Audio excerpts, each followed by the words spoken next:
rakija i roštilj. Mi danas pravimo srpski roštilj, sa nama je Filip Ćirić, čuveni iz restorana Homa koji preporučuje i Michelin. Reci mi, u čemu je tajna domaćeg srpskog mesa? Kako u čemu? U tome što mu znamo i istoriju i geografiju. Naravno, pa to je, znači samo domaće. Samo 100% domaće i sveže. A kaži mi, šta nam praviš danas? Pravimo jagnjeće ražnjiće. Jel? Čekaj, odakle je jagnjeto? Pa iz Pirota. Otkude bi moglo da bude? To.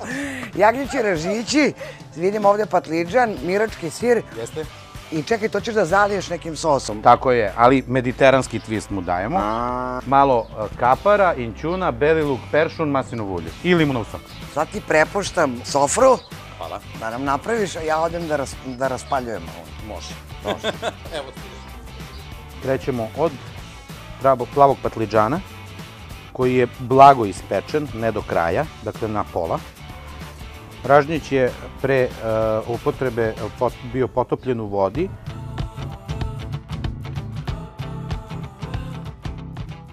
I naizmenično 2 puta.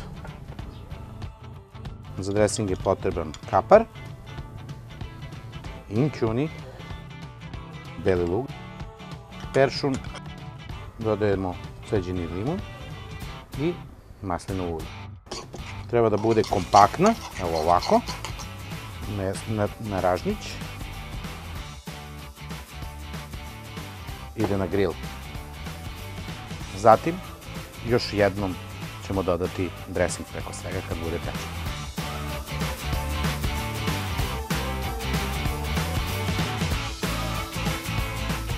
A kada se ispeče, ovo jelo izgleda ovako. Gladna sam kao vuk, ne kao stepski vuk, nego kao srpski vuk. Možemo da probamo ovo. Može, ajmo Miro, krećemo od Ovo je jagnjetine. roštilj, ovo je jagnjetina pirotska sa miračkim sirom. Jeste i plavi patliđan. A kako ovo izgleda i kako miriše. Fantazi. Ne da Kako ti, bi rekao da može ovoliko meso?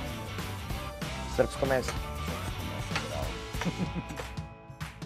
I budimo i mi 100% naši. Čuvajmo našu Srbiju. Budimo odgovorni i očistimo sve za sebe.